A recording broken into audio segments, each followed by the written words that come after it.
ஒரு பாம்பு தரையில் ஊர்ந்து செல்லும்போது தரையில் இருந்த ஒரு வாள் அதன் மேல் பட்டு எதிர்பாராத விதமாக வெட்டியது.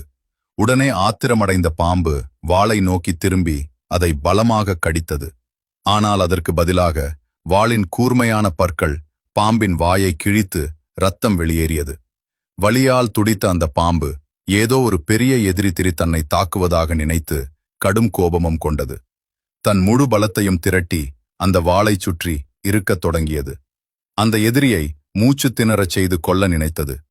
விளைவு, பாம்பு எவ்வளவு பலமாக வாளை இறுக்கியதோ அவ்வளவு ஆழமாக வாளின் பற்கள் அதன் உடலை சிதைத்தன. இறுதியில் அந்த வாளின் பிடியில் பாம்பின் உடல் துண்டு துண்டானது. ஒரு பிரச்சனை அல்லது காயத்தின் காரணம் மிகச்சிறியதாக இருக்கலாம்.